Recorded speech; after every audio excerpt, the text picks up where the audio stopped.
A Grécia vai ter eleições parlamentares em janeiro, depois que se tornou impossível escolher um novo presidente. A esquerda está à frente nas pesquisas. Os parlamentares gregos votaram 3 vezes, mas não foram atingidos os 180 votos necessários para aprovar o nome de Stavros Dimas como presidente. Em seguida, o primeiro-ministro Antonis Samaras anunciou eleições antecipadas para 25 de janeiro e pediu que o público continue a dar apoio ao governo. Mas as pesquisas indicam uma vitória apertada do partido de extrema-esquerda Syriza, liderado por Alex Tsipras. O partido quer renegociar os acordos de socorro feitos com a União Europeia e o Fundo Monetário Internacional. O Syriza que democracia. Tsipras diz que a Grécia foi escolhida para ser a cobaia da austeridade como forma de superar uma crise e que isso provou ser um fracasso e uma catástrofe. Segundo ele, a Europa deveria eliminar uma parte da dívida grega como sinal de solidariedade.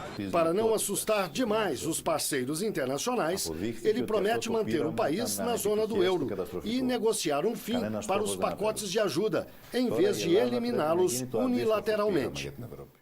E eu converso com o cientista político Emir Sader, que está no Rio de Janeiro. Emir, boa noite. Qual é a relação que existe, se é que existe, entre essa crise política que a Grécia está vivendo agora e a crise econômica que começou em 2008? Boa noite, Guilherme. Uma relação direta, porque não é só o caso da Grécia. O caso da Grécia é um caso mais agudo, sempre foi. Mas os governos estão sempre em minoria. Na Inglaterra estão em minoria, na França estão em minoria, na Espanha estão em minoria. Daí o pânico de eleições, porque vão perder provavelmente, né? Porque a política de austeridade é um tiro no pé, não há governo que tenha popularidade, que mantenha estabilidade política com a política de austeridade. Então é uma relação direta essa crise política com as consequências sociais desastrosas da política de austeridade. E, Emir, se o Syriza conseguir ganhar o governo, ele conseguiria formar um novo governo?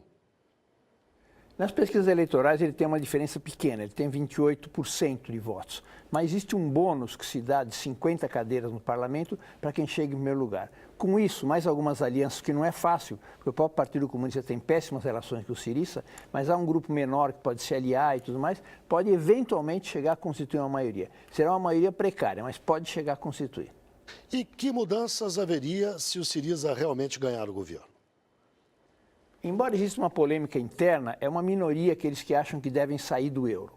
A ideia básica é essa que foi mencionada na reportagem, que é pedir a suspensão da política de austeridade e a suspensão do pagamento da dívida.